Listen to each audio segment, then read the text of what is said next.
بسم الله الرحمن الرحيم. حميم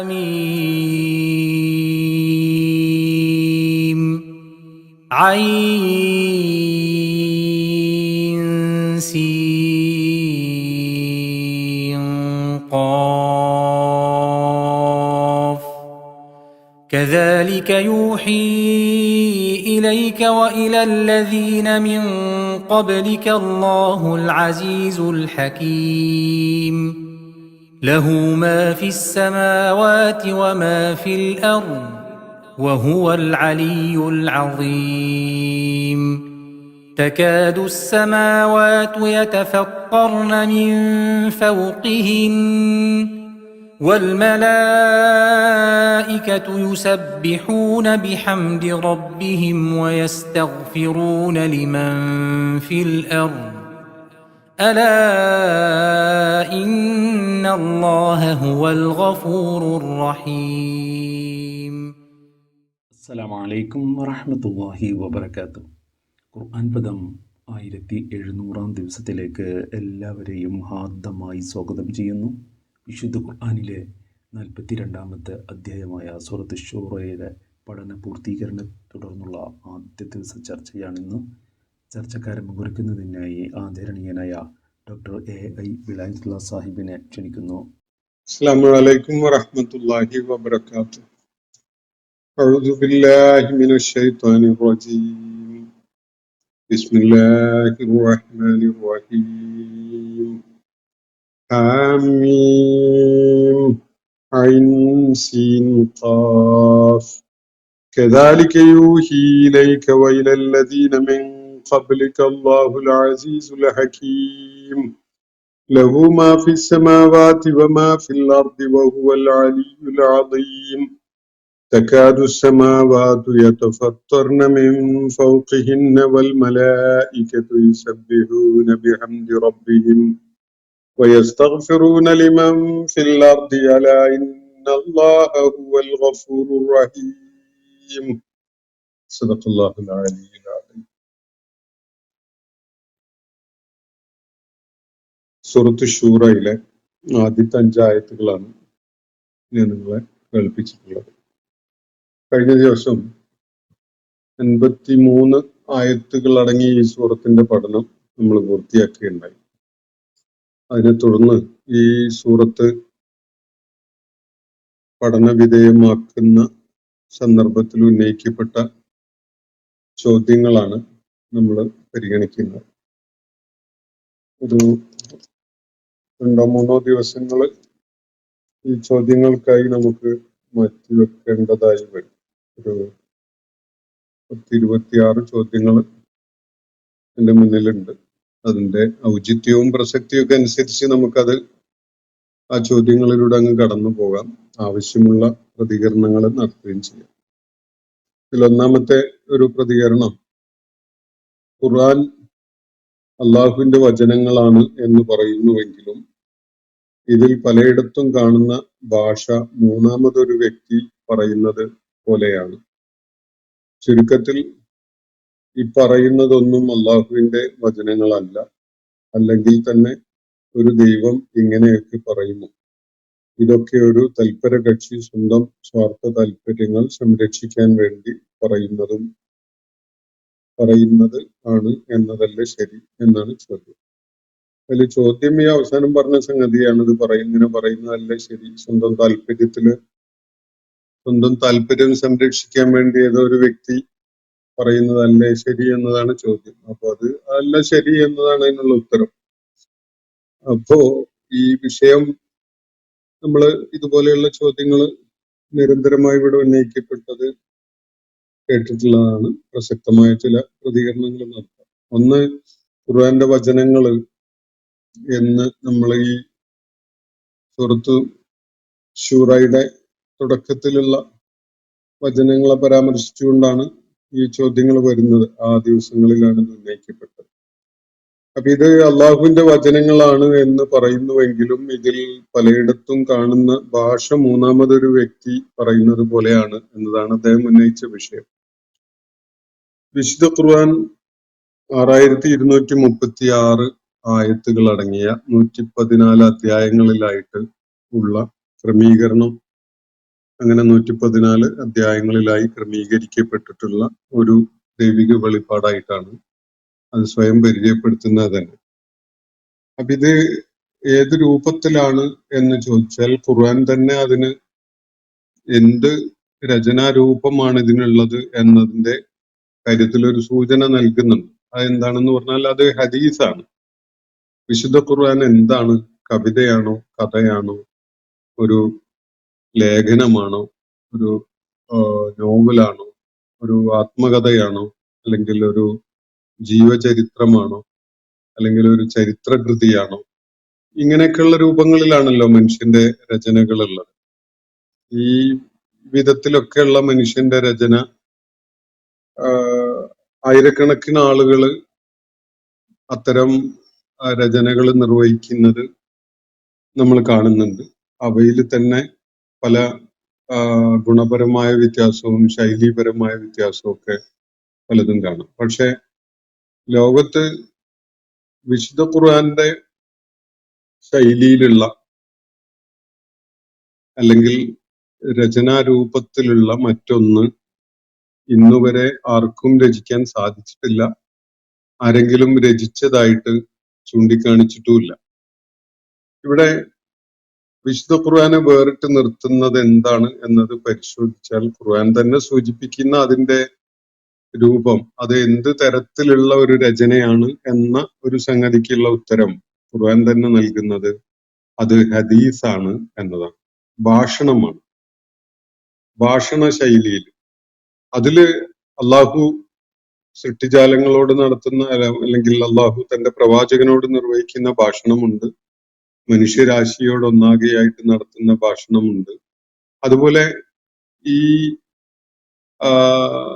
6236 ആയത്തുകളിലായിട്ട് ചരിത്രത്തിലെ ഒട്ടേറെ കഥാപാത്രങ്ങളുടെ, പ്രവാചകന്മാരുടെ, അല്ലെങ്കിൽ ചരിത്രത്തിൽ ശ്രദ്ധേയരായ ചില വ്യക്തികളുടെ ഒക്കെ ഭാഷണം കടന്നു വരുന്നുണ്ട്. ഇതിന്റെ ഏത് ആയത്തെടുത്ത് പരിശോധിച്ചാലും അത് ഭാഷണമാണ്. ഭാഷണം എന്ന് പറഞ്ഞാൽ ഹദീസാണ്, ഒരു സംസാരമാണ്. സംസാരമല്ലാത്ത ഒരു വാചകം പോലും ഇതില് കാണാൻ സാധ്യമല്ല. ഇത് ആരാണ് അവതരിപ്പിക്കുന്നത്? അള്ളാഹുവാണ്. മനുഷ്യന്റെ ശ്രദ്ധയിലേക്ക് കാര്യങ്ങൾ കൊണ്ടുവരുന്നതിന് വേണ്ടി അള്ളാഹു അവതരിപ്പിക്കുന്ന ഭാഷണമായിട്ടാണ്. അതിനകത്ത് പലരുടെയും ഭാഷണങ്ങൾ ഉൾച്ചേർക്കപ്പെട്ടിട്ടുണ്ട്. ആ വിധത്തിലാണ് അത് രചിക്കപ്പെട്ടിട്ടുള്ളത്. അള്ളാഹു മനുഷ്യരാശിയെ കേൾപ്പിക്കുന്ന വിധത്തിലുള്ള ഈ പൊതുഘടനക്കകത്ത് തന്നെ പല സംഭാഷണങ്ങളും, കഥാകഥനത്തിന്റെ ഘട്ടങ്ങളിൽ പല ചരിത്ര വ്യക്തികളുടെ, ചരിത്ര കഥാപാത്രങ്ങളുടെ ഒക്കെ പ്രതികരണങ്ങൾ എന്നുള്ള നിലക്ക് ഒക്കെ പലരുടെയും ഭാഷണം ഉൾച്ചേർക്കപ്പെട്ടിട്ടുണ്ട്. ഇപ്പോ ഒരിടത്ത് ഫിറഔൻ പറയുന്നത് നമുക്ക് കാണാം, അന റബ്ബുക്കുമുൽ അഅല എന്ന്. അന റബ്ബുക്കുമുൽ അഅല. അതുപോലെ ഒരുപാട് കാര്യങ്ങൾ ഫിറഔന്റെ വാചകങ്ങളായിട്ട്, ഫിറഔന്റെ ഭാഷണമായിട്ട് ഖുർആൻ ഉദ്ധരിക്കുന്ന കാണാം. മലക്കുകൾ സംസാരിക്കുന്ന വിധത്തില് ചില ഭാഗങ്ങളുണ്ട്. നഹ്നു ഔലിയാഉകും ഫിദ്ദുനിയ വൽ ആഖിറ. ഈ ഐഹിക ലോകത്തും പാരത്രിക ലോകത്തും നിങ്ങളുടെ ആത്മമിത്രങ്ങളാണ് ഞങ്ങൾ എന്ന് പറഞ്ഞുകൊണ്ട് മലക്കുകൾ വിശ്വാസികളെ അഭിസംബോധന ചെയ്തുകൊണ്ട് അവരെ ആശ്വസിപ്പിക്കുകയും അവർക്ക് കരുത്ത് പകരുകയും ചെയ്തുകൊണ്ട് സംസാരിക്കുന്നത് കാണാം. ഇനി ഈ വളരെ കൗതുകകരമായ ഒരു സംഗതി ഞാനൊരു പക്ഷേ നിങ്ങളുടെ മുന്നിൽ നേരത്തെ സൂചിപ്പിച്ചിട്ടുണ്ടാവാം. ഈ വിശുദ്ധ ഖുർആന്റെ തുടക്കത്തിൽ തന്നെയുള്ള ഈ ആദ്യത്തെ അധ്യായമുണ്ടല്ലോ, സൂറത്തുൽ ഫാത്തിഹ, അതും ഒരു ഭാഷണമാണ്. പക്ഷെ ആ ഭാഷണം ആരാണ് നടത്തുന്നത്? അതിന്റെ നരേറ്റർ, അതിന്റെ സ്പീക്കർ, ആ ഭാഷകൻ ആരാണ് എന്ന് നോക്കിയാൽ അത് ഈ ഖുർആൻ പാരായണം ചെയ്യുന്ന ഓരോരുത്തരുമാണ് എന്ന് കാണാൻ കഴിയും. ലോകത്ത് ഈ വിധത്തില് ഒരു രചന ഒരു പുസ്തകത്തിലും കാണാൻ കഴിയില്ല. മനുഷ്യരുടെ രചനകളുടെ കൂട്ടത്തില് ഒരു പുസ്തകത്തിൽ ആദ്യത്തെ അധ്യായമായിട്ട് തന്നെയുള്ളത് വായനക്കാരന്റെ സംസാരമാണ് എന്ന വിധത്തില് അത് വളരെ യുണീക്കാണ്. നമ്മളാണ് വിശ്വാസിയായ വായനക്കാരൻ, അല്ലെങ്കിൽ വിശ്വാസം രൂപപ്പെടുത്തിയെടുക്കുന്ന പ്രക്രിയയുടെ ആദ്യഘട്ടത്തിലുള്ള ഒരു വായനക്കാരനാണ് ഈ സൂറത്തുൽ ഫാത്തിഹയുടെ അത് തുടക്കം മുതൽ ബിസ്മില്ലാഹിർ റഹ്മാനിർ റഹീം എന്നത് മുതൽ വലല്ലാലീൻ വരെയുള്ള ഭാഗം അതൊരൊറ്റ ഭാഷണമാണ്. അതാരാ നിർവഹിക്കുന്നത്? അത് സൂറത്തിന്റെ മധ്യഭാഗത്ത് ഉള്ള ആയത്തിൽ നിന്ന് നമുക്ക് വ്യക്തമാവും. ഇഹ്ദിനസ് സിറാത്തുൽ മുസ്തഖീം എന്ന് പറയുന്നത് കാണാം. ഇയ്യാക നഅ്ബുദു വ ഇയ്യാക നസ്തഈൻ എന്ന് പറയുന്നത് കാണാം. ഇതിനൊക്കെ ഒരു ഭാഷകനുണ്ട്, അത് പറയുന്ന ഒരാളുണ്ട്. അത് ആരാണ്? അത് ഖുർആന്റെ വായനക്കാരനാണ്, അല്ലെങ്കിൽ ഒരു വിശ്വാസിയായ ഒരാളാണ്. വിശ്വാസം ഉൾക്കൊണ്ട ഒരാള് ഖുർആൻ പാരായണം നിർവഹിച്ചു തുടങ്ങുമ്പോൾ അത് ഇനി വിശ്വാസം ഉൾക്കൊള്ളാത്ത ആളും ഖുർആൻ വായിക്കുമ്പോൾ അത് തന്നെയാണ് പറയേണ്ടി വരിക. അപ്പൊ ഖുർആന്റെ അനുവാചകൻ ഒരു ഭാഷണം നിർവഹിക്കുന്ന രൂപത്തിലാണ് ഇതിലെ ഒന്നാമത്തെ അധ്യായം. അത് തന്നെ വിശുദ്ധ ഖുർആന്റെ അത്യസാധാരണമായ ഒരു പ്രത്യേകതയാണ്. ലോകത്ത് കോടിക്കണക്കിന് പുസ്തകങ്ങൾ പലരും പല ഘട്ടങ്ങളിലുമായിട്ട് രചിച്ചിട്ടുണ്ട്. അതൊക്കെയും പല രൂപത്തിൽ, പല കാറ്റഗറീസിൽ, പല ഷാനേഴ്സിൽ പെടുന്നതാണ്. ആ ഷാനേഴ്സിൽ ഒന്നും പെടുന്ന ഒരു രൂപമല്ല വിശുദ്ധ ഖുർആനുള്ളത്. വിശുദ്ധ ഖുർആൻ എന്താണ്? നാടക രൂപത്തിലാണോ? അല്ല. കഥാരൂപത്തിലാണോ? അല്ല. കവിതയാണോ? അതുമല്ല. കവിതകളുടെ കൂട്ടത്തിൽ പല രൂപങ്ങളുണ്ട്, അതിലേതെങ്കിലും ഒന്നാണോ? അതല്ല. ഒരു നോവലാണോ? അല്ല. അല്ലെങ്കിൽ ഒരു ചരിത്ര ഗ്രന്ഥമാണോ? അല്ല. പിന്നെ ഒരു ആത്മകഥയോ അല്ലെങ്കിൽ ജീവചരിത്രവും രൂപത്തിലുള്ള ഒരു രചനയോ ആണോ? ഇതൊന്നുമല്ല. ഇതിന്റെയൊക്കെ അംശങ്ങൾ അതിലുണ്ടാവും, പക്ഷെ ഇതൊന്നും അല്ല ഖുർആൻ. ഖുർആൻ എന്താണ് എന്ന് ചോദിച്ചാൽ അത് മനുഷ്യന്റെ രചനയാണെങ്കിൽ അതൊരു ചെറുകഥയാണ് എന്ന് നമ്മൾ പലപ്പോഴും മനുഷ്യന്റെ രചനയെ പരാമർശിച്ചുകൊണ്ട് പറയും. അതുപോലെ വേറെ പല പേരുകളും നമ്മൾ ഈ സാഹിത്യ രചനക്ക് പല കാറ്റഗറി നെയിംസ് അല്ലെങ്കിൽ ജാനറിക് നെയിംസ് എന്ന് പറയും. അങ്ങനെയുള്ള പേരുകൾ, ജാനറിക് ലേബൽസ് ഓരോ രചനക്കും കൊടുക്കാറുണ്ട്. പക്ഷെ ആ വക ലേബൽസ് ഒന്നും വിശുദ്ധ ഖുർആന്റെ എന്ത് തരം രചനയാണ് എന്നത് സൂചിപ്പിക്കുന്ന വിധത്തില് ഖുർആന്റെ മേൽ ഒട്ടിച്ചു വെക്കാൻ കഴിയില്ല. ഇത് ആത്മകഥയല്ല, അല്ലെങ്കിൽ ജീവചരിത്ര ഗ്രന്ഥമല്ല, ചരിത്ര ഗ്രന്ഥമല്ല, ഇനി ഏതെങ്കിലും രൂപത്തിലുള്ള കവിതയല്ല, കഥയല്ല, ലേഖനമല്ല, അല്ലെങ്കിൽ ഇനിയിപ്പോ സിനിമന്റെ ഒക്കെ സ്ക്രിപ്റ്റ് ഒക്കെ പോലെയുള്ള ഒരു സംഗതിയാണോ? അതുമല്ല. എന്താണ് ഈ സംഗതി എന്ന് ചോദിച്ചാൽ ഇത് ഖുർആൻ തന്നെ ഒരിടത്ത് അതിനെ പരാമർശിച്ചുകൊണ്ട് പറയുന്ന ഒരു വാക്കാണ് അതിന് ഏറ്റവും അപ്രോപ്രിയേറ്റ് ആയിട്ടുള്ളത് എന്ന് കാണാം. അത് ഹദീസ് എന്നതാണ്. അതിന്റെ പേര് ഖുർആൻ സൂചിപ്പിച്ചത് ഭാഷണം എന്നാണ്. ആ വിധത്തിൽ ഖുർആൻ ചിലയിടത്ത് ആ പദം ഉപയോഗിച്ചുകൊണ്ട് ഖുർആനെ പരാമർശിക്കുന്ന കാണാം. അപ്പൊ ഭാഷണമാണ് ഖുർആൻ. അത് ഏതായത്തെടുത്താലും, ഇപ്പം ഖുർആനിലെ ഏകദേശം അവസാനത്തിലുള്ള ഒരു സൂറത്താണ് സൂറത്തുൽ ഇഖ്ലാസ്. ഇഖ്ലാസ് തുടങ്ങുന്നത് ഇങ്ങനെയാണ്: അൽ ഇഖ്ലാസ് എന്നുള്ള സൂറത്ത്. ഖുൽ ഹുവല്ലാഹു അഹദ്. ആരാണത് പറയുന്നത്? അള്ളാഹു നബിയോട് നടത്തുന്ന ഭാഷണമാണ്. പ്രവാചകരെ പറയുക, അള്ളാഹു ഏകനാണ്. ഖുൽ ഹുവല്ലാഹു അഹദ്. ആ വിധത്തിലാണ് അവിടെ ആ ഭാഷണം നിർവഹിക്കപ്പെടുന്നത്. അവസാനത്തെ സൂറത്ത് എടുത്തു നോക്കൂ. ഖുൽ അഊദു ബിറബ്ബിൻ നാസ്. അതും നബി സല്ലല്ലാഹു അലൈഹി വസല്ലമയോട് അള്ളാഹു നിർവഹിക്കുന്ന ഒരു ഭാഷണമാണ്. പ്രവാചകരെ ഇങ്ങനെ പറയുക എന്ന് പറഞ്ഞുകൊണ്ട് നബി സല്ലല്ലാഹു അലൈഹി വസല്ലമയോട് പറയാൻ വേണ്ടി നിർദ്ദേശിക്കുകയാണ്. അപ്പൊ അത് അട്ടർ ചെയ്യുന്നത് ആരാണ്? അത് അള്ളാഹുവാണ്. പക്ഷെ എല്ലായിടത്തും അങ്ങനെയാണോ? അങ്ങനെയല്ല. തേർഡ് പേഴ്സണിൽ ഉള്ള വിവരണം, കഥാവിവരണം പോലെയുള്ള ചില കാര്യങ്ങൾ കാണാം. പക്ഷെ ഇതൊക്കെ തന്നെയും ആരുടെയെങ്കിലും ഒക്കെ ഭാഷണമാണ്. അള്ളാഹു വിവരിക്കുന്ന വിധത്തിലുണ്ട്. ചില വാക്യങ്ങൾ അള്ളാഹുവിന്റെ പ്രവാചകൻ വിവരിക്കുന്ന വിധത്തിലുണ്ട്. അതുപോലെ വേറെ ചില പ്രവാചകന്മാര് പൂർവിക കാലത്ത് അവരുടെ ചരിത്ര ഘട്ടങ്ങളിൽ പറഞ്ഞ കാര്യങ്ങൾ ഖുർആൻ അതിന്റെ ഭാഷണ ശൈലിയുടെ ഭാഗമായിട്ട് അതിൽ ഉൾപ്പെടുത്തിയതുണ്ട്. ഫിറോവിന്റെ വാക്കുകളുണ്ട്.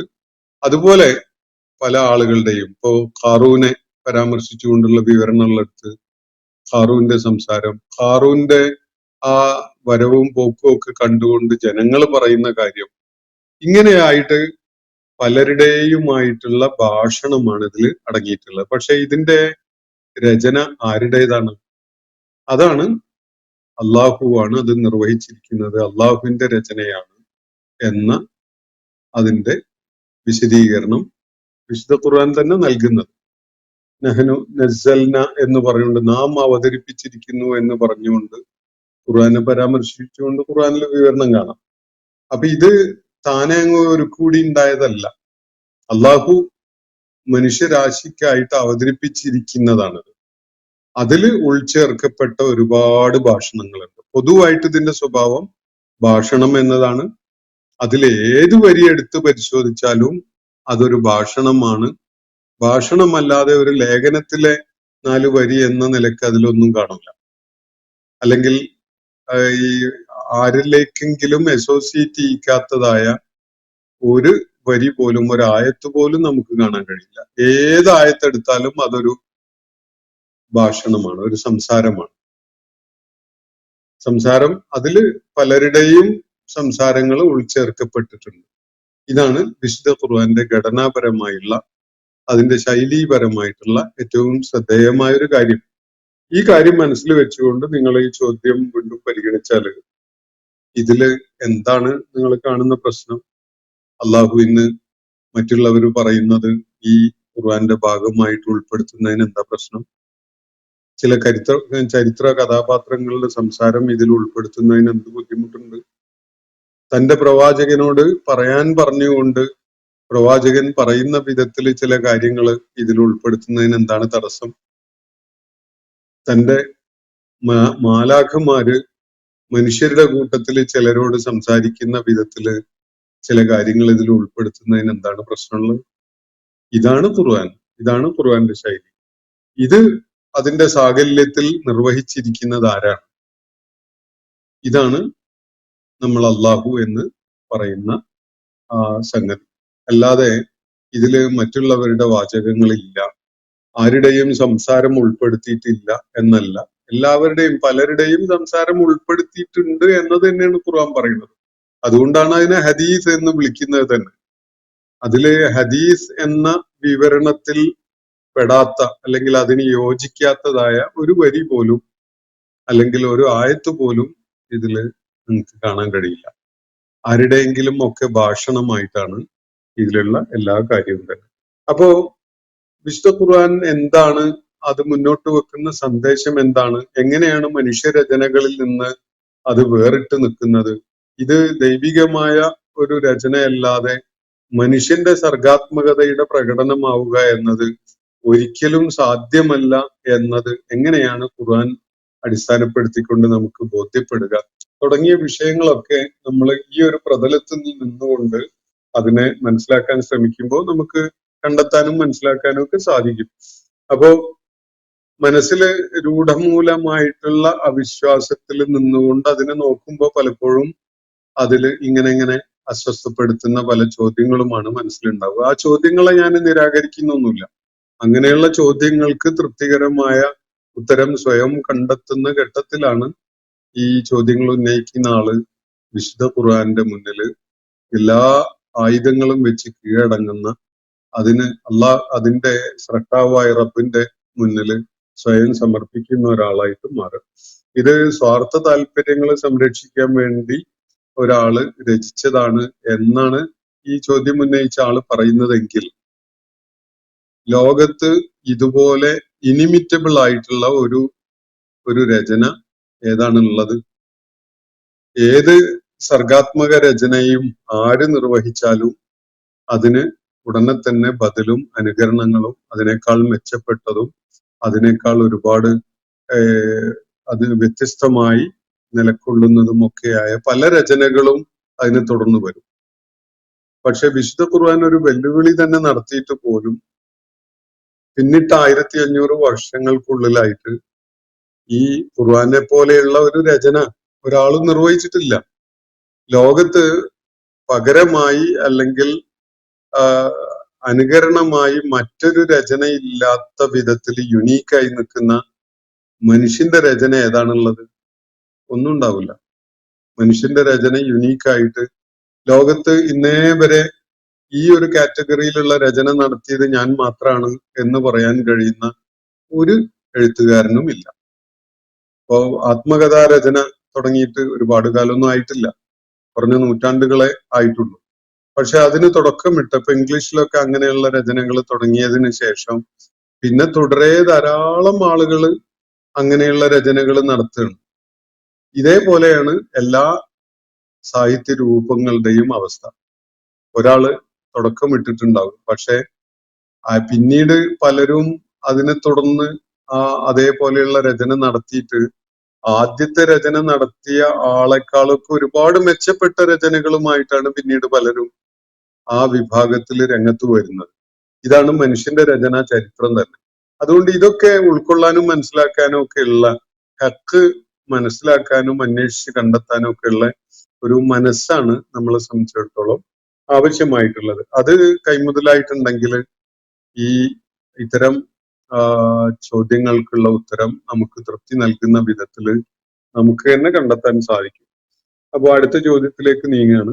ഇനി അടുത്ത വാദമായി എല്ലാം അള്ളാഹുവിന്റെ ഉടമസ്ഥതയിലാണ് എന്നതാണ്. 1/5 വീതം മതി എന്ന് ഖുർആൻ തന്നെ പറഞ്ഞത് ഇവിടെ മാറ്റിയോ? ഇതൊരു മാനസിക രോഗമാണ്. ഇസ്ലാം അല്ലാത്തവരുടെ വീടും കുടിയും കാണുമ്പോൾ ഇതൊക്കെ വിശ്വസിക്കുന്ന വിശ്വാസികളുടെ നെഞ്ചെരിയും. ഹമാസ് ഇതൊക്കെ വിശ്വസിച്ചാണ് പലതിനും ഇറങ്ങി പുറപ്പെട്ടത് എന്നാണ് തോന്നുന്നുണ്ട് അദ്ദേഹം പറയാൻ ഉദ്ദേശിച്ചത്. അത് ഭാഗികമായിട്ട് മാത്രമേ അദ്ദേഹം പറഞ്ഞിട്ടുള്ളൂ. അപ്പൊ അടുത്ത വാദമാണ് എന്ന് പറഞ്ഞുകൊണ്ടാണ് എല്ലാം അള്ളാഹുവിന്റെ ഉടമസ്ഥതയിൽ, ആകാശങ്ങളിലും ഭൂമിയിലും ഉള്ളതൊക്കെയും അവന്റേതാണ് എന്ന് പറയുന്ന ആയത്തിനെ പരാമർശിച്ചുകൊണ്ടായിരിക്കണം അദ്ദേഹം ഈ പറയുന്നത്. അത് ഈ സൂറത്തിലെ 4-ാമത്തെ ആയത്തിൽ ലഹു മാഫി സമാവാതി വമാഫിൽ അർള് വഹുവൽ അലിയുൽ അലീം എന്ന് പറഞ്ഞല്ലോ. ആ വാചകത്തിൽ അടങ്ങിയിട്ടുള്ള ഒരു ആശയമാണ് ആകാശങ്ങളിലും ഭൂമിയിലും ഉള്ളതൊക്കെയും അവന്റേതാണ് എന്നാണ്. ഇത് ഒരു പുതിയ വാദമാണ് എന്നതാണ് അദ്ദേഹം ചൂണ്ടിക്കാണിക്കുന്നത്. 1/5 വീതം അള്ളാഹുവിൻ്റെതാണ് എന്ന് നേരത്തെ പറഞ്ഞിട്ടുണ്ടായിരുന്നല്ലോ, ഇപ്പോ അത് മാറ്റി മുഴുവനും അവന്റേതാക്കിയോ എന്നതാണ് ചോദ്യം. ഈ 1/5 വിഹിതം എന്ന് ഖുർആൻ പരാമർശിക്കുന്നത് യുദ്ധമുതലുകളെ കുറിച്ചാണ്. ആ യുദ്ധമുതലുകളെ കുറിച്ചുള്ള യുദ്ധാർജിത മുതലുകള് വിഹിതം വെക്കുമ്പോ 1/5 ഭാഗം അള്ളാഹുവിന്റെ മാർഗത്തിൽ വ്യയം ചെയ്യുന്ന ആവശ്യങ്ങൾക്കായിട്ട് നീക്കി വെക്കണം എന്നതാണ് ഖുർആന്റെ നിർദ്ദേശം. അല്ലാതെ യുദ്ധാർജിത മുതലുകള് കിട്ടിയിട്ട് വേണം അള്ളാഹുവിന് സ്വന്തം മേഖലയിലെ ചെലവ് നടത്താൻ എന്ന നിലക്കുള്ള ഒരു പ്രയോഗമല്ല അത്. അള്ളാഹുവിൻ്റെതാണ് എന്ന നിലക്ക് നീക്കി വെക്കുന്നത് ഒരിക്കലും തന്നെ അള്ളാഹുവിന്റെ ആവശ്യത്തിന് വേണ്ടി ചെലവഴിക്കാനോ അള്ളാഹുവിന് പ്രയോജനപ്പെടുത്താനോ വേണ്ടിയുള്ളതല്ല. ദൈവിക മാർഗത്തിലുള്ള ആവശ്യങ്ങൾക്കായിട്ട് എന്ന് പറഞ്ഞാൽ അത് മനുഷ്യന്റെ ആവശ്യത്തിന് വേണ്ടി തന്നെ ഉള്ളതാണ്. ബാക്കി വരുന്നത് യുദ്ധത്തില് പങ്കാളികളായിട്ടുള്ള പടയാളികൾക്കിടയിൽ വിഹിതം വെക്കപ്പെടുന്ന ഒരു സംഗതിയാണ്. പക്ഷെ ഇവിടെ അള്ളാഹുവിന് വേണ്ടി എന്ന് പറയുന്നത് നീക്കി വെക്കുന്നത് അത് അള്ളാഹുവിന്റെ ആവശ്യത്തിനുള്ളതാണ് എന്നല്ല, മറിച്ച് അള്ളാഹുവിന്റെ മാർഗത്തിൽ, ദൈവിക മാർഗത്തിലുള്ള പല മേഖലകളിലും ധനം ചെലവഴിക്കേണ്ട വിഷയങ്ങളുണ്ട്. ആ മേഖലകളിൽ വ്യയം ചെയ്യപ്പെടുന്നതിനായിട്ട് ഉള്ള വിഹിതമാണ് എന്ന നിലക്കാണ് അത് മാറ്റിവെക്കപ്പെടുന്നത്. ഇത് ഈ മാറ്റിവെക്കപ്പെടുന്നത് അതിന്റെ ഓണർഷിപ്പോ അല്ലെങ്കിൽ അതിന്റെ ഉടമസ്ഥത സൂചിപ്പിക്കുന്ന ഒരു സംഗതിയല്ല. പ്രപഞ്ചം സൃഷ്ടിച്ചിരിക്കുന്നത് അള്ളാഹുവാണ്. അതിലെ സകല സംഗതികളും അള്ളാഹുവാണ് സൃഷ്ടിച്ചിരിക്കുന്നത് എന്നതിനാൽ തന്നെ ആകാശങ്ങളിലും ഭൂമിയിലും ഉള്ളതൊക്കെയും അവന്റേതാണ് എന്ന് പറയുന്നതിൽ യാതൊരു അപാകതയുമില്ല, അതിൽ യാതൊരു പന്തികേടുമില്ല. കാരണം അവയുടെയൊക്കെ ഉപജ്ഞാതാവ്, അതിന് രൂപകൽപ്പന നടത്തിയിട്ടുള്ളത്, അതിനെ പ്രയോഗത്തിൽ കൊണ്ടുവന്നിട്ടുള്ളതൊക്കെ അള്ളാഹുവാണ്. അതുകൊണ്ട് തന്നെ ഈ സംസാരിക്കുന്ന ഞാനും ഈ കേൾക്കുന്ന നിങ്ങളും ഒക്കെ ഉൾപ്പെടെ അള്ളാഹുവിന്റെ ഉടമസ്ഥതയിലുള്ള സംഗതികളാണ്. ഇതാണ് ആദ്യം പറഞ്ഞ കാര്യം. മറ്റത് ഈ യുദ്ധാർജിത മുതലുകൾ വിഹിതം വെക്കുന്നതിൽ പൊതു ആവശ്യത്തിനായിട്ട് അള്ളാഹുവിന്റെ മാർഗത്തിൽ വിനിയോഗിക്കാനായി നീക്കിവെക്കേണ്ട ഒരു വിഹിതത്തിന്റെ കാര്യമാണ് പറഞ്ഞിട്ടുള്ളത്. ഇതൊരു മാനസിക രോഗമാണ് എന്നാണ് അദ്ദേഹം പറയുന്നത്. ഇത് മാനസിക രോഗമാണെങ്കിൽ ഇത് വളരെ നല്ലൊരു രോഗമാണ്. കാരണം എന്താന്ന് വെച്ചാൽ അള്ളാഹുവിന്റെ മാർഗത്തിലേക്ക് മാറ്റിവെക്കുന്നത് കൊണ്ടാണ് പൊതു ആവശ്യങ്ങൾക്ക്, അതുപോലെ എനിക്കും നിങ്ങൾക്കും ഒക്കെ നേരിടുന്ന പൊതു ആവശ്യങ്ങൾക്കൊക്കെ വേണ്ടി ധനം ചെലവഴിക്കാൻ ലഭ്യമാവുന്നത്. അതുകൊണ്ട് തന്നെ ഇത് ഇയാൾ ഉദ്ദേശിച്ച വിധത്തില് ഇതെല്ലാം കാണുന്നതും കേൾക്കുന്നതും പരാമർശിക്കപ്പെടുന്നതും ഒക്കെ അതും ഇതും ഒക്കെ എന്റേതാണ് എന്ന് പറയുന്ന ഒരു മനോരോഗമാണ് അള്ളാഹുവിനുള്ളത് എന്നാണ് ഇയാൾ പറയുന്നതിന്റെ ചുരുക്കം. പക്ഷെ അങ്ങനെ നിങ്ങളുടെ അടുക്കൽ വന്ന് അടി കൂടിയിട്ട് എന്തെങ്കിലും സ്വത്തും മുതലും കൈക്കലാക്കി അത് വെച്ചിരുന്ന് ഉപയോഗപ്പെടുത്തുകയോ അതുമായി കഴിയുകയോ ചെയ്യേണ്ട ഒരു ഗതികെട്ട അവസ്ഥയിലുള്ള ഒരു ആളല്ല അള്ളാഹു. അള്ളാഹു അവൻ ഇച്ഛിക്കുന്നത് എന്തും ഒരു കൽപ്പനയിലൂടെ നിർവഹിക്കാനും നടപ്പിലാക്കാനും കഴിവുള്ളവനാണ്. ആ അള്ളാഹുവിനെ സംബന്ധിച്ചിടത്തോളം ആകാശങ്ങളിലും ഭൂമിയിലും ഒക്കെയായി നിങ്ങൾ കാണുന്ന സകലതും അവനാണ് സൃഷ്ടിച്ചത് എന്നതിനാൽ തന്നെ അവയൊക്കെയും അൾട്ടിമേറ്റ്ലി ഇത് ആരും ചോദിക്കാനും പറയാനും ഇല്ലാത്ത സംഗതികളല്ല, മറിച്ച് ഇതൊക്കെയും ഒരു സനാതത്വം ഉള്ള സംഗതിയാണ്. ഇതിനൊക്കെയും ഒരു ഉടമസ്ഥനുണ്ട്. ഇതൊക്കെയും വിനിയോഗിക്കുന്നവര് ചില ധാരണകളുടെയും ഉപാധികളുടെയും അടിസ്ഥാനത്തിലാണ് വിനിയോഗിക്കേണ്ടത് എന്നതൊക്കെയാണ് അതിന്റെ സൂചന.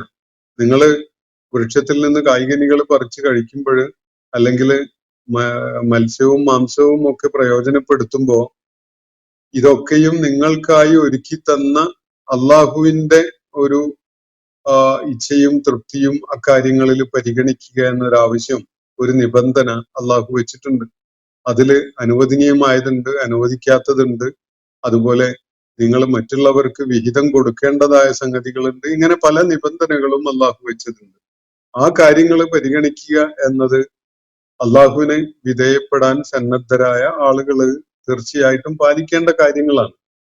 അപ്പൊ ഇത് നിങ്ങളുടെ കൈവശം വന്നു, നിങ്ങളുടെ കയ്യിൽ അമാനത്തായി ലഭിച്ചു എന്നതിന്റെ പേരിൽ അവ എല്ലാ കാലത്തും നിങ്ങളുടേതായി എന്നല്ല അതിന്റെ അർത്ഥം.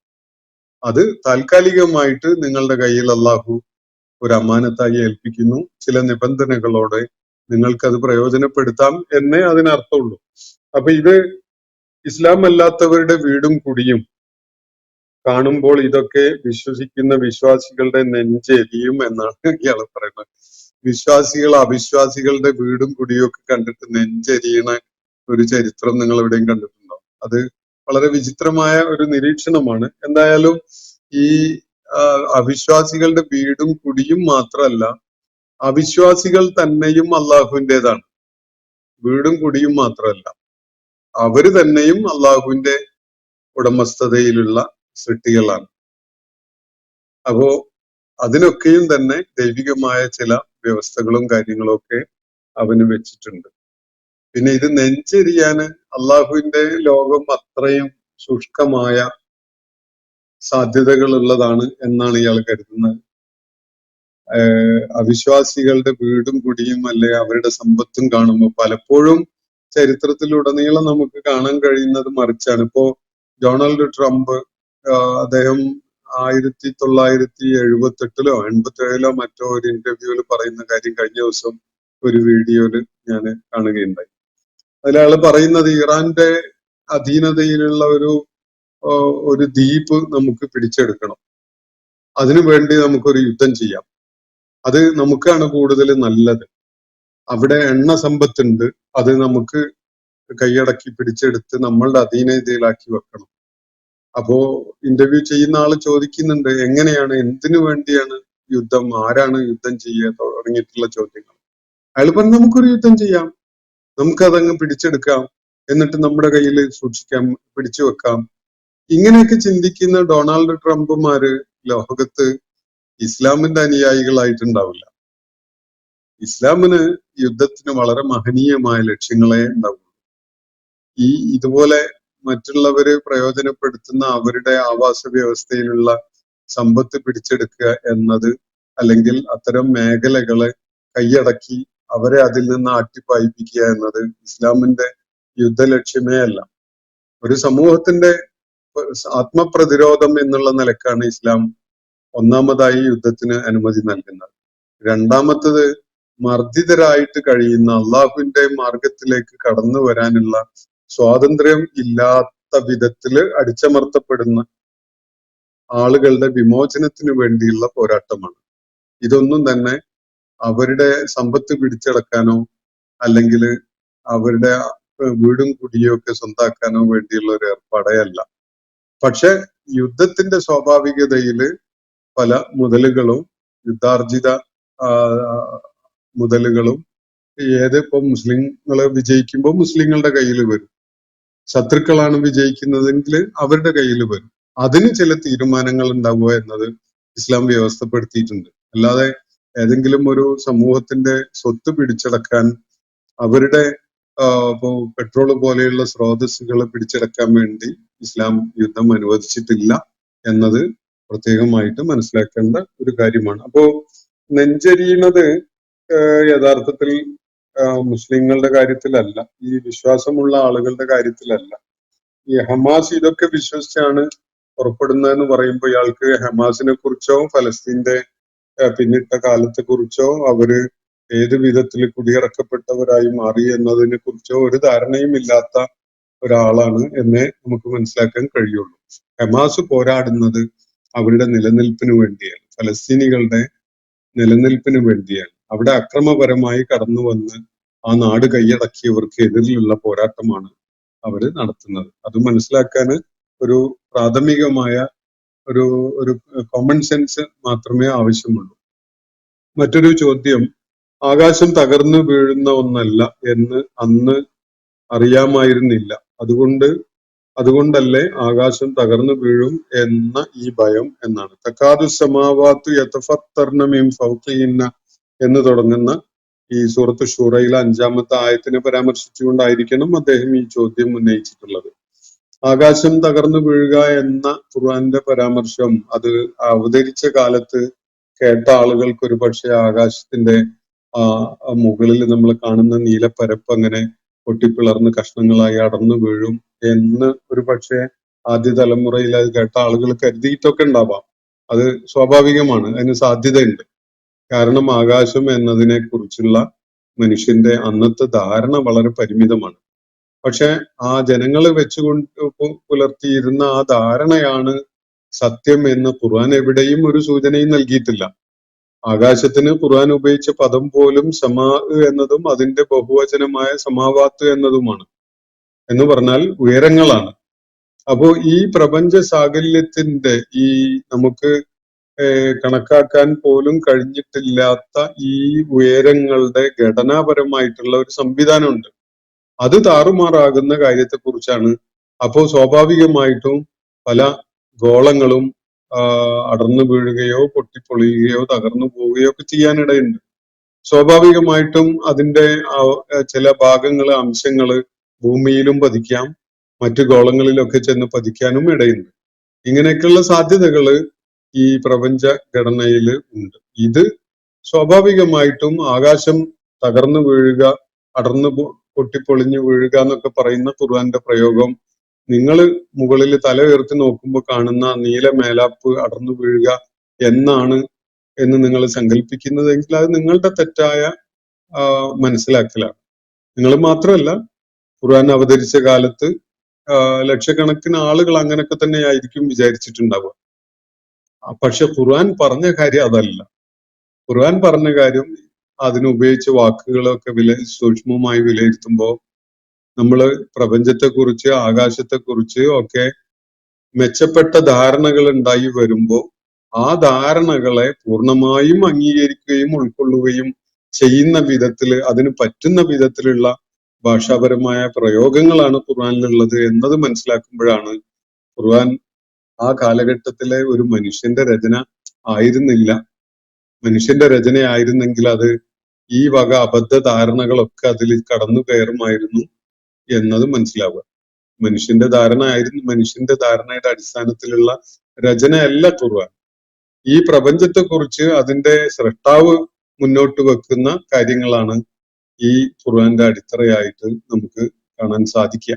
അതുകൊണ്ട് ഈ തകർന്നു വീഴുക എന്ന് പറയുന്ന ഒരു സംഗതി നിങ്ങൾ മനസ്സിലാക്കിയ പോലെ, അല്ലെങ്കിൽ ഖുർആൻ അവതരിച്ച ഘട്ടത്തിൽ മനുഷ്യ സമൂഹം മനസ്സിലാക്കിയ പോലെ ഈ ഭൂമിയിൽ നിന്ന് മേലോട്ട് നോക്കുമ്പോൾ കാണുന്ന നീല മേലാപ്പ്, അത് ഒരു ആസ്ബസ്റ്റോസിന്റെ ഒരു റൂഫ് പോലെ, അത് എന്തെങ്കിലും അതിന്റെ മുകളിൽ വീണ് പൊട്ടിപ്പൊളിഞ്ഞ് കഷ്ണങ്ങളായി താഴേക്ക് വീഴും എന്ന ഒരു ധാരണയാണ് എന്ന നിലക്ക് അതിനെ നമുക്ക് കാണാൻ കഴിയുകയേ ഇല്ല. ആളുകൾ അങ്ങനെയൊക്കെ കരുതിയിട്ടുണ്ടാകും. അത് അവരുടെ ജ്ഞാനപരമായ പരിമിതി കാരണമായിട്ടുള്ളതാണ്. അവരങ്ങനെ കരുതുന്ന അങ്ങനെയുള്ള ധാരണകളിൽ മനുഷ്യര് പല കാര്യങ്ങളിലും ഒരുപാട് ചരിത്ര ഘട്ടങ്ങളിൽ അല്ലെങ്കിൽ ദീർഘമായ കാലം അങ്ങനെ ഉള്ള ധാരണകളിൽ മനുഷ്യൻ കഴിഞ്ഞിട്ടുണ്ടല്ലോ. അതുകൊണ്ട് അതുപോലെ ആകാശത്തെക്കുറിച്ചും അങ്ങനെയുള്ള സങ്കല്പങ്ങളിൽ മനുഷ്യൻ കഴിഞ്ഞിട്ടുണ്ടാകും. പക്ഷെ ആ സങ്കല്പം ഖുർആൻ സൃഷ്ടിച്ച സങ്കല്പമല്ല.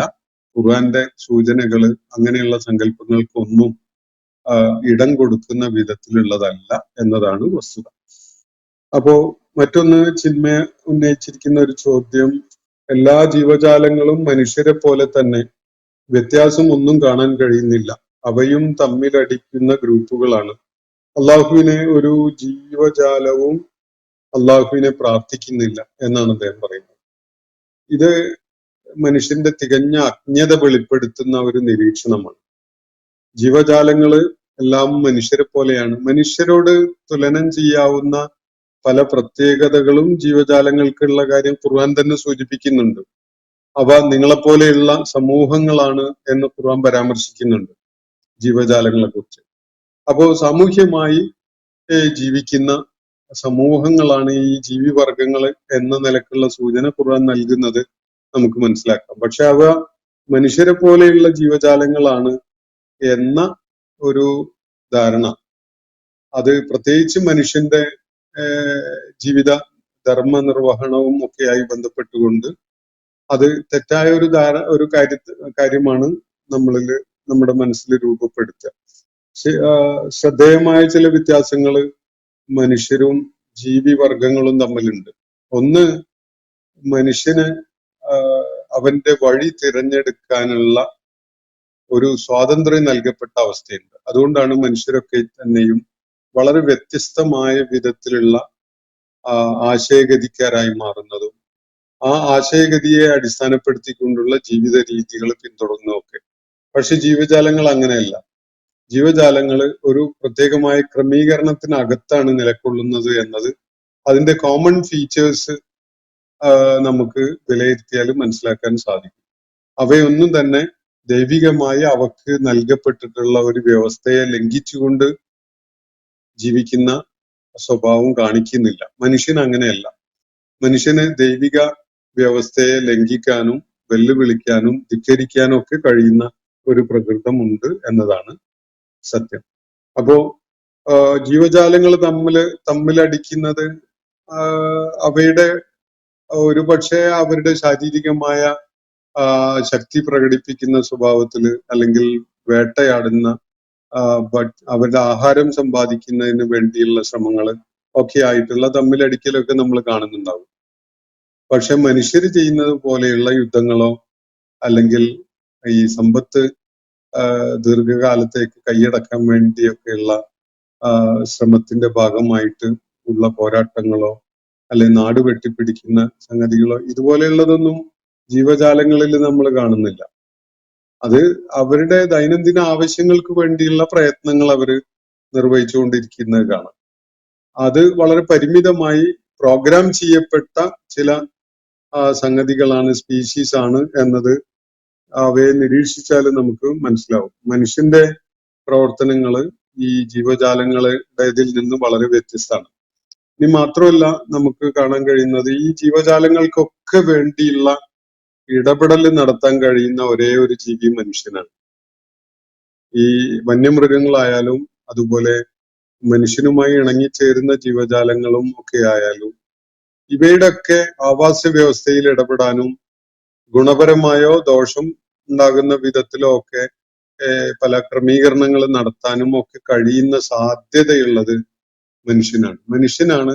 അതിന് പറ്റുന്ന കൈകളുള്ളത്, അതിന് പറ്റുന്ന നട്ടെല്ലുള്ളത്, അതിന് പറ്റുന്ന ഇമാജിനേഷൻ പ്രവർത്തനക്ഷമമാവുന്ന തരത്തിലുള്ള മസ്തിഷ്കം പ്രവർത്തിക്കുന്നത്, ഇങ്ങനെയൊക്കെയുള്ള പ്രത്യേകതകൾ ഇതൊന്നും മറ്റു ജീവജാലങ്ങളിൽ നമ്മൾ കാണുന്നില്ല. വന്യമൃഗങ്ങൾക്ക് വേണ്ടി പോലും ആലോചിക്കുന്ന ഒരു സാധ്യത മനുഷ്യനുണ്ട്.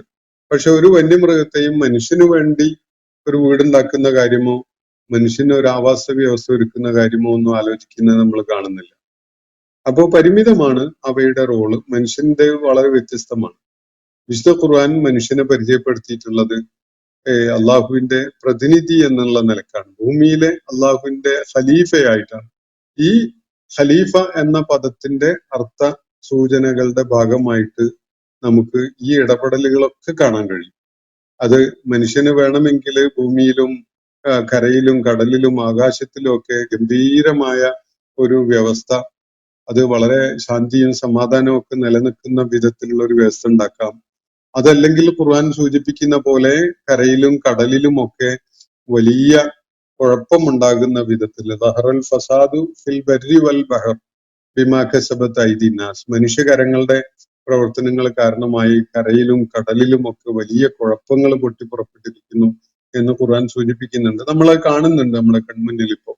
അങ്ങനെയുള്ള കുഴപ്പങ്ങൾ കരയിലും മാത്രമല്ല കടലിലും ആകാശത്തിലും ഒക്കെ ഉള്ളതായിട്ട്. അത് ആ നിലക്ക് അപ്പൊ ഇത് മനുഷ്യന്റെ ഇടപെടലിനുള്ള സാധ്യത കൂടി കാണിക്കുന്ന ഒരു സംഗതിയാണ്. പോസിറ്റീവായിട്ട് ഇവയെ വളരെ നല്ല ക്രമീകരണം ഉണ്ടാക്കുന്ന ഒരു സംഗതിയായിട്ട് കാണാം. മനുഷ്യരാശി ഇപ്പൊ നമ്മള് യുണൈറ്റഡ് നാഷൻസ് ഓർഗനൈസേഷൻ എന്നൊരു സംഘടന ലോകത്ത് മനുഷ്യർക്ക് വലിയ പ്രതീക്ഷ നൽകുന്ന ഒരു സംഗതിയായിട്ട് അവതരിപ്പിക്കപ്പെട്ട ഒരു സംഗതിയായിരുന്നു. പക്ഷെ ഇപ്പൊ നമ്മൾ കാണുന്ന ഏത് വിധത്തിലാണ്? ഇത്രയും നെറികെട്ട അല്ലെങ്കിൽ ഇത്രയും ഉപയോഗശൂന്യമായ ഒരു സംവിധാനം ലോകത്തുനിന്ന് വേറെ ഉണ്ടാവുമെന്ന് തോന്നുന്നില്ല.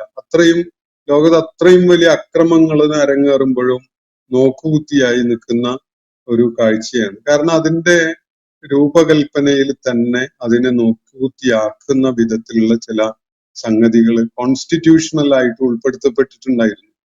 5 രാജ്യങ്ങൾക്ക് പ്രത്യേകമായ അവകാശം കൊടുത്തുകൊണ്ട് അതിന്റെ രൂപഘടന, അതിന്റെ സെക്യൂരിറ്റി കൗൺസിൽ രൂപകൽപ്പന ചെയ്യപ്പെട്ടതിൽ തന്നെ വലിയ ഉച്ചനീചത്വം നിരന്തരമായി ആവർത്തിക്കാനുള്ള ഒരു കാരണം അവിടെ ഉണ്ടാക്കി വെച്ചിരിക്കുകയാണ്.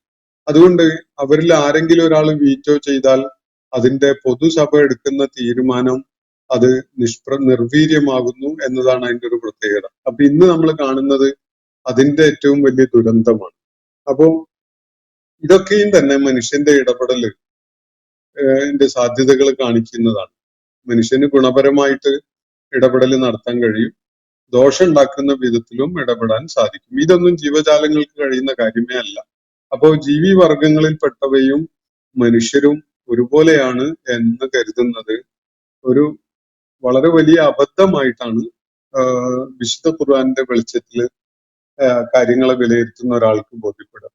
മറ്റൊരു ചോദ്യം ഇവിടെയുള്ളത്, നക്ഷത്രങ്ങൾ പിശാചിനെ എറിയാനുള്ള കല്ലുകൾ ആണ് എന്ന് പറയുന്ന ഖുർആൻ പറയുന്ന മറ്റു കാര്യങ്ങൾ എങ്ങനെ അതിന് വിശ്വാസ്യത ഉണ്ടാകും?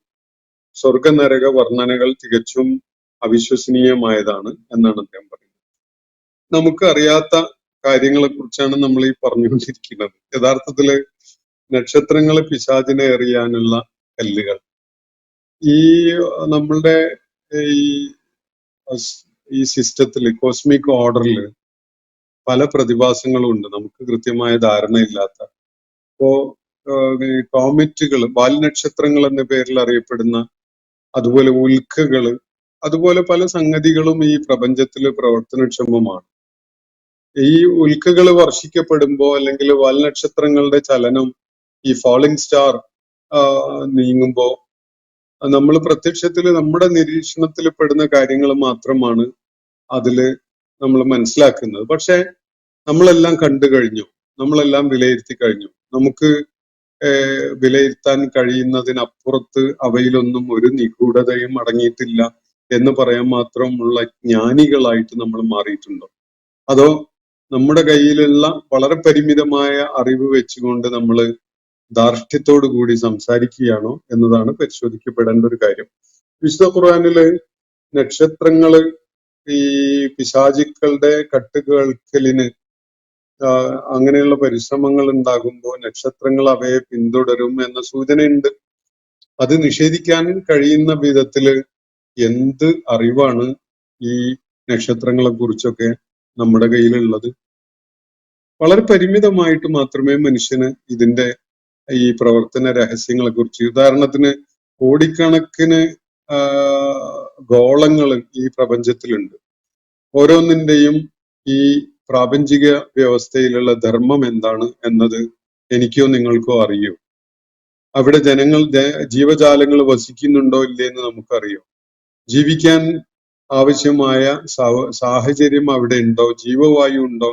അതുപോലെയുള്ള സംഗതികളെ കുറിച്ച് എത്ര പരിമിതമായിട്ട് മാത്രമാണ് നമുക്കറിയാം. കോടിക്കണക്കിനുള്ള ഗോളങ്ങളിൽ ഓരോന്നിന്റെയും ധർമ്മം എന്താണ്? വെറുതെ ഒന്നും അള്ളാഹു അവിടെ ഉണ്ടാക്കി വെക്കൂലല്ലോ. ഒരു സംഗതി ഉണ്ടെങ്കിൽ, ഒരു സംഗതിക്ക് ഒരു അസ്തിത്വം ഉണ്ടെങ്കിൽ അതിനെന്തെങ്കിലും ഒരു ധർമ്മവും ഉണ്ടാവും. ആ ധർമ്മം എന്താണ് എന്നത് നമ്മൾ കണ്ടെത്തിയിട്ടില്ല എന്നതിന്റെ അർത്ഥം, നമുക്കറിയില്ല എന്നതിന്റെ അർത്ഥം അങ്ങനെ ധർമ്മം ഇല്ല എന്നല്ലല്ലോ. നമുക്കറിയില്ല എന്നേ അർത്ഥമുള്ളൂ. അത് അറിയുന്ന കാലം ഉണ്ടായി എന്ന് വരാം. അപ്പോ ഇതൊക്കെ ഇങ്ങനെ പറയുന്ന ഖുർആൻ പറയുന്ന മറ്റു കാര്യങ്ങൾക്ക് എങ്ങനെ വിശ്വാസ്യത ഉണ്ടാകും എന്നതാണ് ഇദ്ദേഹം ഉന്നയിച്ചിരിക്കുന്ന ഒരു ചോദ്യം. അപ്പോ അജ്ഞത മാത്രമാണ് ഇത്തരം ചോദ്യങ്ങളുടെ ഒരു അടിത്തറയായിട്ടുള്ളത്. ജഹാലത്ത് എന്ന് പറയും അറബി ഭാഷയിൽ. ഒരാളുടെ വിവരമില്ലായ്ക, അറിവില്ലായ്കയാണ്. അപ്പൊ സ്വർഗ നരകങ്ങളെ കുറിച്ചുള്ള വർണ്ണനകൾ ഇതുപോലെ തീർത്തും അവിശ്വസനീയമായതാണ് എന്ന്. സ്വർഗവും നരകവും ഒരു അനിവാര്യതയാണ് എന്നത് നിങ്ങൾക്ക് ബോധ്യപ്പെടുന്നുണ്ടെങ്കിൽ ഈ ചോദ്യങ്ങളൊന്നും ഉണ്ടാവില്ല. അപ്പോ നിങ്ങൾ ഈ ലോകത്ത് നടക്കുന്ന സംഭവ വികാസങ്ങളിൽ തൃപ്തനാണ് എന്നാണ് അത് നൽകുന്ന സൂചന, അല്ലെ? ഏറ്റവും വലിയ അക്രമിയായിക്കൊണ്ട് വിരാജിച്ച ഒരു ലോക നേതാവായിട്ട് ലോകത്ത് വലിയ അതിക്രമം അഴിച്ചു വിട്ട ഒരാളും അത് ഒരു കോടതിയുടെ മുന്നിലും ഹാജരായപ്പോ നെതന്യാഹുവിന്റെ ഒരു ഉദാഹരണം എടുത്താല് അയാള് ചെയ്തു കൂട്ടിയിട്ടുള്ള അക്രമങ്ങളുടെ കണക്കും അതിന്റെ സ്റ്റാറ്റിസ്റ്റിക്സും ഒക്കെ വെച്ചാൽ ലോകത്തെ ഏത് കോടതിയിലാണ് അയാളുടെ കാര്യത്തിൽ ഒരു വിചാരണയും നീതിപൂർവകമായ വിധി തീർപ്പും ഒക്കെ ഉണ്ടാവുക? അപ്പൊ അതൊക്കെ അങ്ങനെ തന്നെ അവസാനിക്കും എന്നതാണ് നിങ്ങൾ സങ്കല്പിക്കുന്നതെങ്കിൽ അവിടെ മനുഷ്യന്റെ സ്വാഭാവികമായ തേട്ടമായിട്ടുള്ള നീതി എന്നത് നിർവഹിക്കപ്പെടുന്നില്ല. ഇന്ന് ഞാൻ വായിച്ചൊരു കുറിപ്പില് ഒരു തെറ്റായ ആരോപണം ഒരാളുടെ മേൽ ഉന്നയിച്ചുകൊണ്ട് 23 വർഷം തടവറയിൽ കഴിഞ്ഞ ഒരാൾ, 20ാമത്തെ വയസ്സിലാണ് അയാള് അന്യായമായ ചില കാരണങ്ങളും കുറ്റവും ചാർത്തപ്പെട്ടുകൊണ്ട് പിടിക്കപ്പെട്ട് ജയിലിൽ അടക്കപ്പെടുന്നത്. 23 വർഷം തടവറയിൽ പിന്നിട്ട് 43ാമത്തെ വയസ്സിൽ പരമോന്നത നീതിപീഠം കണ്ടെത്തുകയാണ് അയാൾ കുറ്റവാളിയല്ല, അയാൾക്ക് ഇതുമായി യാതൊരു ബന്ധവുമില്ല എന്ന് പറഞ്ഞുകൊണ്ട്. അപ്പോ അയാളെ കരുതിക്കൂട്ടി ഈ നിയമക്കുരുക്കിൽ അകപ്പെടുത്തിയിട്ട് ജയിലിൽ അടച്ച ഒരാള് ഉണ്ടാവുമല്ലോ. അതിന് ആസൂത്രണം ചെയ്ത ഒരു ഉദ്യോഗസ്ഥനോ അല്ലെങ്കിൽ ആ ഉദ്യോഗസ്ഥന് നിർദ്ദേശം നൽകിയ ഭരണാധികാരിയോ ഒക്കെ ഉണ്ടാവുമല്ലോ. ഈ അക്രമി ഏത് കാലത്താണ് അയാൾ ചെയ്ത അക്രമത്തിനുള്ള അതിന് അയാൾക്കുള്ള പ്രതിവിധി അല്ലെങ്കിൽ അയാൾക്കുള്ള അതിന് അനുയോജ്യമായ ശിക്ഷ ഏറ്റുവാങ്ങുന്നതായിട്ടുണ്ടാവുക? അപ്പൊ നീതി നടപ്പിലാക്കപ്പെടുക എന്നൊരു സംഗതി മനുഷ്യന്റെ തേട്ടമാണ്. ആ തേട്ടം നിർവഹിക്കപ്പെടാതിരിക്കുകയില്ല എന്നതാണ് ഖുർആൻ പറയുന്ന കാര്യം. അതിനു വേണ്ടിയാണ് അള്ളാഹു ഒരു പാരത്രിക ജീവിതം, നരകവും സ്വർഗവും ഒക്കെ വെച്ചിട്ടുള്ളത്. എന്ത് അക്രമവും ചെയ്തു കൂട്ടി. ഇപ്പൊ 4000-ലേറെ ആളുകൾ ചുട്ടരിക്കപ്പെട്ട ഒരു സംഭവമായിരുന്നു അഹമ്മദാബാദില് 2002 അരങ്ങേറിയത്. അതൊക്കെ ആസൂത്രിതമായി നടപ്പിലാക്കിയ ആളുകള് വളരെ നിഷ്കളങ്കരായ മനുഷ്യരെ പോലെ അങ്ങ് മരിച്ചു പോകുന്നതോടുകൂടി ചരിത്രം അവസാനിക്കും, കാര്യങ്ങൾ തീർന്നു പോകും എന്നാണോ നിങ്ങൾ സങ്കല്പിക്കുന്നത്? എന്നാൽ അങ്ങനെ ഒരു സങ്കല്പം ഇസ്ലാം പ്രൊമോട്ട് ചെയ്യുന്നില്ല. നീതി പൂർണ്ണമായിട്ട് നടപ്പിലാക്കപ്പെടുന്ന ദൈവികമായ ഒരു വിചാരണ നടപടിയുടെ ഒരു ഘട്ടം വരാനുണ്ട് എന്ന് തന്നെയാണ് ഖുർആൻ പറയുന്നത്. അതിനെ അടിസ്ഥാനത്തിൽ അത് ബോധ്യപ്പെടുന്ന ഒരാൾക്ക് നരകവും സ്വർഗവും ഒക്കെ കൃത്യമായിട്ടും ബോധ്യപ്പെടും.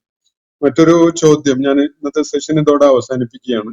ഈ ഭാഗം നബി പറയുന്ന ശൈലിയിലാണ് എന്ന് പറഞ്ഞല്ലോ. ഖുർആൻ ദൈവവചനമാണ് എന്ന് പറയുകയും അതേസമയം അതിൽ പലയിടത്തും നബിയും ജിബ്രീലും ഒക്കെ പറയുന്ന കാര്യങ്ങൾ ഉൾപ്പെടുകയും ചെയ്യുന്നത് ഖുർആന്റെ വിശ്വാസ്യത കുറക്കുകയല്ലേ ചെയ്യുന്നത് എന്നതാണ്. നബി സല്ലല്ലാഹു അലൈഹി വസല്ലം പറയുന്ന വിധത്തില് ഖുർആനിൽ വാചകങ്ങളുണ്ട്, അള്ളാഹു പറയുന്ന വിധത്തിലുണ്ട്, മലക്കുകൾ പറയുന്ന വിധത്തിലുണ്ട്. ഇതിനെക്കുറിച്ചാണ് ഞാൻ ഈ ഇന്നത്തെ സെഷന്റെ തുടക്കത്തിൽ വിശദമായിട്ട് പറയുകയുണ്ടായത്. ഖുർആൻ അതാണ്. ഖുർആൻ അതിന്റെ ഘടനാപരമായി അതിന്റെ ഒരു ഒരു രചന എന്ന നിലക്ക് അതിനെ നമുക്ക് വിളിക്കാവുന്ന ഒരു പേര് ഹദീസ് എന്നാണ്, ഭാഷണം എന്നാണ്. അതില് ഇതൊക്കെയും അടങ്ങിയിട്ടുണ്ട്. ആ വിധത്തിലാണ് അതിന്റെ രൂപകൽപ്പന. അത് അതിന്റെ വിശ്വാസ്യത കുറയ്ക്കുകയല്ല, വർദ്ധിപ്പിച്ചുകൊണ്ടേയിരിക്കുകയാണ് ചെയ്യുന്നത്.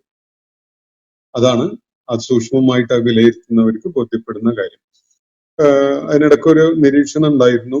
അദ്ദേഹം പറയുന്നത്, I have a humble request, please do a conversation with audience weekly once എന്നാണ് അദ്ദേഹം നിർദ്ദേശിച്ചിട്ടുള്ളത്. ആഴ്ചയിൽ ഒരിക്കൽ ഈ